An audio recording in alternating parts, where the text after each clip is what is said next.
আজকে একজন ভাইকে সরাসরি আমি তার প্রশংসায় আজকের এই আলোচনাটা করা।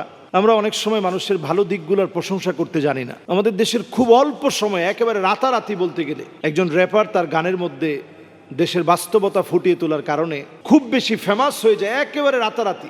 আমাদের কাছে আলেম ওলামাদের কাছে তেমন পরিচিত না হলেও সাধারণ মানুষের কাছে অত্যন্ত পরিচিত র্যাপার আলী হাসান নাম তার। তো সে র্যাপার আলী হাসান হিসেবে র্যাপার আলী হাসান অত্যন্ত সুপ্রসিদ্ধ একজন র্যাপার, এবং সে খুব বেশি গুছানো কথা না হলেও এই কথায় বাস্তবতা কিন্তু চমৎকারভাবে ফুটিয়ে তোলে। যদিও অনেক জায়গায় অনেক অসঙ্গতি আছে, অথবা একেবারে বাচ্চা কাচ্চা একসাথে বসে শোনার মতো হয় না, তারপরেও তার যে সমাজের বাস্তবতার চিত্রগুলো যেভাবে তুলে ধরেছে, বাস্তব চিত্রগুলো ফুটিয়ে তুলেছে, এই বিষয়টা প্রথমেই অনেকে তার প্রশংসা করেছে। আমি তার যেই জায়গাটা বলতে চাই সেই জায়গাটা হচ্ছে সে নেক্সাস টেলিভিশনের একটা ইন্টারভিউতে এসে, সেই ইন্টারভিউতে সে পরিষ্কারভাবে বলেছে যে গান বাজনা এটা হারাম, এটা আমি জানি। তো যিনি আরজে কিবরিয়া, আমার অত্যন্ত মহব্বতের মানুষ, তিনিও আমাকে খুব ভালোবাসেন। তো আরজে কিবরিয়া ভাই তিনি প্রশ্ন করলেন যে গান বাজনা হারাম, এবং সে একেবারে স্বতঃস্ফূর্ত বলছে যে হ্যাঁ এটা হারাম, এটা আমি অন্যান্য কোনো গায়কের মতো বলবো না যে গান বাজনা হালাল, এটা হারাম।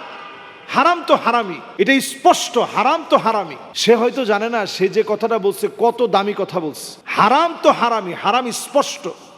আপনি তার শব্দ চয়নগুলো লক্ষ্য করবেন, এটা হাদিসের শব্দ চয়ন। রাসূলুল্লাহ সাল্লাল্লাহু আলাইহি সাল্লাম হাদিসের মধ্যে বলেছেন, সহিহ বুখারীতে হাদিস আসছে, সহিহ মুসলিমে হাদিস আসছে, আল লুলুল মারজান ফি মাত্তাফাকা আলাইহি শাইখানের মধ্যে একই হাদিস আসছে, আল হালালু বাইয়িন ওয়াল হারামু বাইয়িন ওয়া উমুরুহা মুশতাবিহাত আও মুতাশাবিহাত।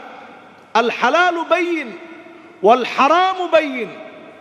হালাল সুস্পষ্ট, আবার হারামটাও সুস্পষ্ট।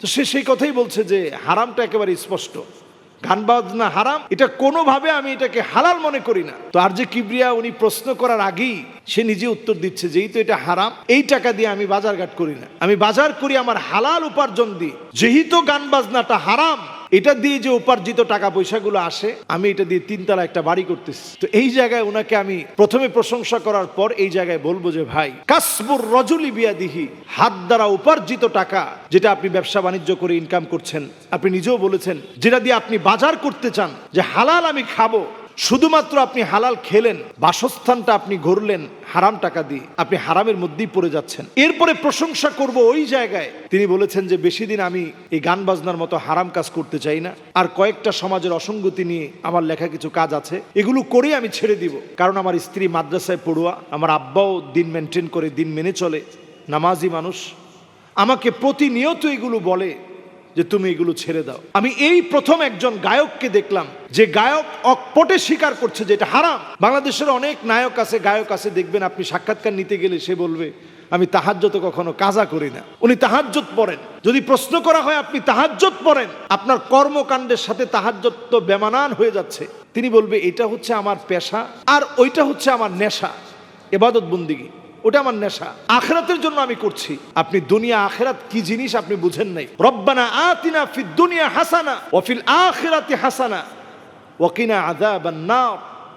আপনি একটা ছাড়া আরেকটা পাবেন না।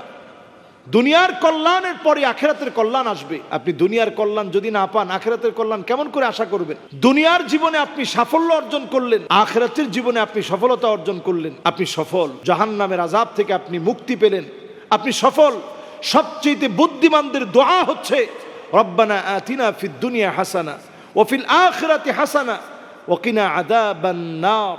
আল্লাহ আপনি আমাকে দুনিয়ার কল্যাণ দান করেন, আখিরাতের কল্যাণ দান করেন, জাহান্নামের আগুন থেকে আল্লাহ আপনি আমাকে মুক্তি দান করেন।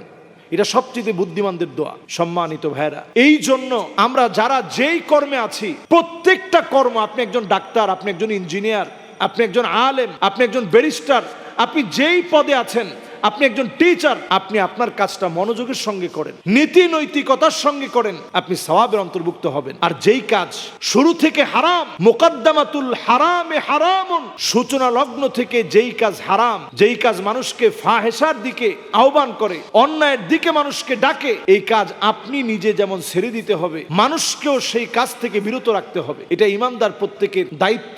র্যাপার আলী হাসান ভাইকে আমি একথা পরিষ্কার বলতে চাই, আপনার গানের ভিতরে, আপনার গানগুলো গানগুলোর ভিতরে যেভাবে সমাজের অসঙ্গতি তুলে ধরা হয়েছে, সাথে যে মিউজিকগুলো রয়েছে, এই মিউজিকগুলোই আপনার এই সুন্দর কর্মকাণ্ড ধ্বংস করে দেওয়ার জন্য যথেষ্ট, আখিরাতের জীবন নষ্ট করে দেওয়ার জন্য যথেষ্ট। এজন্য আপনি যে সঠিক সিদ্ধান্ত নিয়েছেন, আপনাকে বলবো আপনি এগুলা বাদ দেওয়া দরকার নেই, মিউজিক বাদ দিয়ে বরং আপনি সমাজের অসঙ্গতিগুলো মিউজিক ছাড়া আপনি সুন্দর ভাষায় কয়েকজন মিলে, যেটা অনেকটা একটা রিদম তৈরি করবে, কয়েকজন মিলে যখন গাবে একটা রিদম তৈরি হবে, শুনতেও ভালো লাগবে, এই কর্মকাণ্ডগুলো আপনি চালিয়ে যান।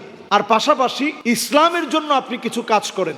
আপনি একজন মুসলিম হিসেবে দায়িত্বশীল হয়ে যে কথা বলেছেন, তার দায়িত্বভার আপনি গ্রহণ করেন। আল্লাহ রাব্বুল আলামিনের কাছে আমার এই ভাইয়ের জন্য দোয়া করি, আল্লাহ রাব্বুল আলামিন উনার মধ্য দিয়ে আমাদের দেশের অনেক গায়ক আছে যারা ভালো ভালো কথা বলে, সুন্দর কথাগুলো বলে, তাদের ভিতরে আল্লাহ তাআলা এই চিন্তার উদ্রেক আল্লাহ রাব্বুল আলামিন তাদেরকেও দান করুক, তাদের চিন্তা চেতনার ভিতরে এই পরিবর্তন চলে আসুক, তারাও দিনের দিকে চলে আসুক। আল্লাহ তাআলা তৌফিক দান করুক।